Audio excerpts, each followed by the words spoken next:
केंद्र सरकार के वक्फ बिल के खिलाफ पूर्वी चंपारण जिला के मुसलमान अब मुखर होने लगे हैं।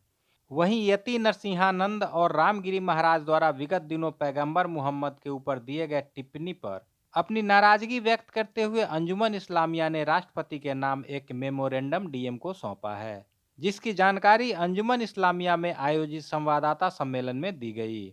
संवाददाता सम्मेलन में अंजुमन इस्लामिया के अलावा जमाते इस्लामी हिंद और जमीते उलेमा के प्रतिनिधि मौजूद रहे।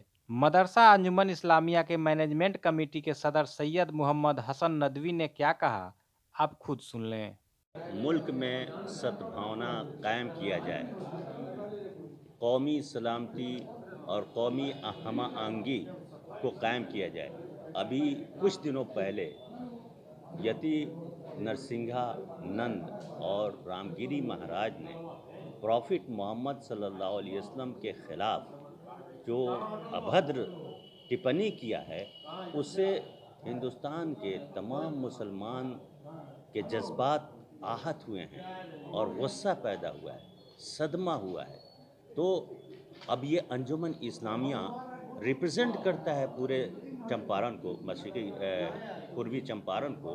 तो यहाँ हमने ये फ़ैसला लिया कि मेमोरेंडम दिया जाए डीएम के थ्रू प्रेसिडेंट को और चीफ जस्टिस ऑफ इंडिया को और अपोजिशन लीडर को और चीफ मिनिस्टर को, ये होम मिनिस्टर को मेमोरेंडम भेजा जाए थ्रू डीएम, और प्रेस कॉन्फ्रेंस करके इस बात को पूरे हिंदुस्तान में पहुंचाया जाए कि ये चीज़ रुकना चाहिए। जो वक्फ बिल के अंदर अमेंडमेंट किया जा रहा है, जो संशोधन किया जा रहा है, वो रुकना चाहिए, क्योंकि ये अमेंडमेंट जो है बहुत ही ख़तरनाक है। अगर ये अमेंडमेंट हो गया तो मस्जिद, मदरसा, कब्रिस्तान, खानका, ये सब चीज़ें ख़त्म हो सकती हैं। तो इसलिए ये बहुत ही ख़तरनाक बिल है, हमारे वजूद की लड़ाई है, इसको हम नहीं तस्लीम करते हैं। अभी पार्लियामेंट में जेपीसी में ये बिल है जिसमें अपोजिशन और हुकूमत के पार्टियों में गर्मा गर्मी हुई है, बहस हुई है और कुछ भी नहीं हुआ है। इसमें एक बात ये देखिए कि सरकार ने अपना आदमी 15 रखा है और अपोजिशन का 14 रखा है, एक बढ़ा के रखा है कि हर हाल में हमारी बात ऊपर रहे। तो ये बात गलत है। हम अगर बाय दी हुई ये बिल पास हो जाता है तो फिर पूरे हिंदुस्तान में बहुत बड़ा जुलूस निकलेगा और समझिए एनआरसी में जो हुआ था उस तरह का माहौल हो सकता है। हाँ, वक्फ बिल जो मौजूद है ना, तो उसमें प्रोविज़न प्रावधान है, वक्फ की ज़मीन खाली कराने का प्रावधान ऑलरेडी है, लेकिन आप उस पर नहीं काम कर रहे हैं। सरकार काम कर रही है कि उसके अंदर संशोधन किया जाए। मिसाल के तौर पर सरकार ने ये कहा कि वक्फ की ज़मीन सिर्फ वही वक्फ की ज़मीन होगी जिसको डीएम कह देगा कि वक्फ की ज़मीन है। फुल अथॉरिटी दिया है, नॉन चैलेंजेबल अथॉरिटी डीएम को दिया गया है। अगर वो कह देता है ये वक्फ की ज़मीन नहीं है, आपके ये अंजुमन वक्फ की ज़मीन पर नहीं है, तो आपको हटाना पड़ेगा, डिमोलिश कर दिया जाएगा और उसको आप सुप्रीम कोर्ट में चैलेंज नहीं कर सकते। आज तक ये हुआ है कि भाई हम मस्जिद बनाने के लिए एक कट्ठा ज़मीन दे दिया तो वो मान लिया जाएगा, वक्फ के कानून में आ जाएगा। लेकिन इस बिल में अब ये संशोधन कर दिया गया कि अगर आपको एक दूर भी ज़मीन देना है तो डीएम से परमिशन लीजिए, और डीएम अगर कह देगा ठीक है आप दे सकते हैं तो दे सकते हैं, नहीं तो नहीं दे सकते हैं, वो सीधे कह देगा सरकार की ज़मीन। अभी सरकार को ज़मीन की ज़रूरत है। वहीं संवाददाता सम्मेलन में मौजूद जमाते इस्लामी हिंद के सोहेल साहिल ने कहा कि वक्फ तरमीमी जो एक्ट है, वक्फ जो है अमेंडमेंट बिल जो है, वो सरासर जो है वक्फ की जो रूह है और जान है, और हमारे पूर्वजों ने जो है जिस ज़मीन जायदाद को जो वक्फ किया है उसके विरुद्ध है ये। तीसरी बात आई है टारगेट किलिंग की, और चौथी बात आई है बुलडोज़र से जो है मकानों को मिसमार करने का।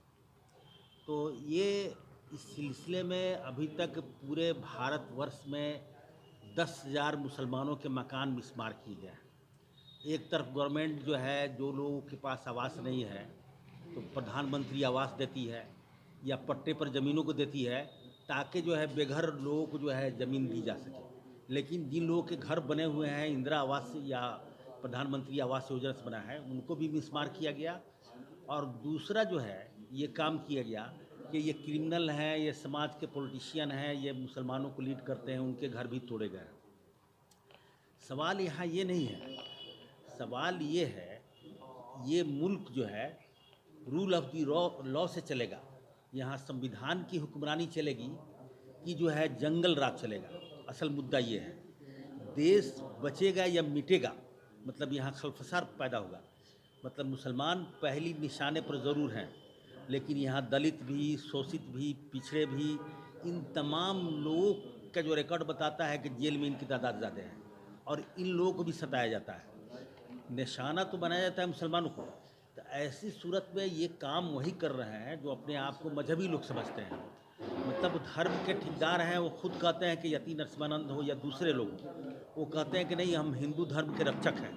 तो कोई धर्म इस बात की तालीम नहीं देता है कि दूसरे धर्म के बारे में बुरा कहा जाए। अगर इनको संत माना जाए और ईश्वर में ये विश्वास करते हैं तो अल्लाह को क्यों गालियाँ देंगे भाई? तो ये लोग अधर्मी लोग हैं जो धर्म के आड़ में गेरुआ बस्तर पहन के और दूसरे धर्म के लोगों को जो है गालियाँ बक रहे हैं। संवाददाता सम्मेलन में अंजुमन इस्लामिया के इनामुल हक ने भी अपनी बातें रखी। वक्फ बिल पर सरकार चाहती है कि हिंदुस्तान के करोड़ों आवाम जो वक्फ के माध्यम से गरीबों के खिदमत के लिए, गरीबों के लिए वक्फ किया है अपनी जायदाद को, उस जायदाद को सरकार हड़पना चाहती है और चाहती है कि इस बिल के माध्यम से सरकार उस ज़मीन को हड़पे। तो हम आज इस अंजुमन इस्लामिया मोतिहारी के हॉल में हम आपसे ये गुजारिश करते हैं कि जो मेमोरेंडम हम लोगों ने दिया है कलेक्टर साहब को अंजुमन के माध्यम से, कि अगर हमारी इस मांग को नहीं मानी गई और इस पर कार्रवाई नहीं हुई, इस बिल को वापस नहीं किया गया, तो पूरे ज़िला में लाखों आदमी सड़क पर उतरेंगे और एहतजाज करेंगे, जिसमें सरकार की सारी जवाबदेही होगी।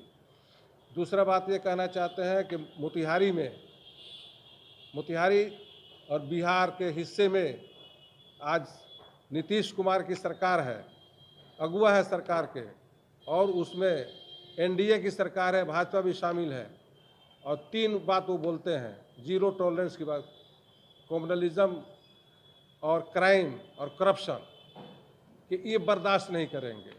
और इसी बिहार में, अररिया में और दूसरे ज़िला में भाजपा के मंत्री और विधायक खुल्लम खुल्ला एक समुदाय के बीच मुसलमानों के खिलाफ वो बोल रहे हैं और नीतीश कुमार इस पर खामोश है, उनकी पार्टी खामोश है।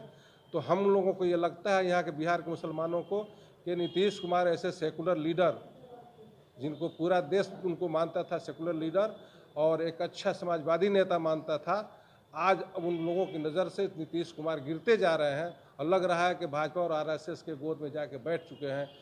अभी भी हम उम्मीद करते हैं बिहार के मुसलमान और अमन पसंद लोग इस बिहार के, कि नीतीश कुमार जगह और ऐसे लोगों पर लगाम लगावें, ऐसे लोगों पर सख्त से सख्त कार्रवाई करें और बिहार को बर्बादी की तरफ ले जाने से बचावें। उनकी आज की जिम्मेवारी है। महुआ मिरर न्यूज, मोतिहारी, बिहार।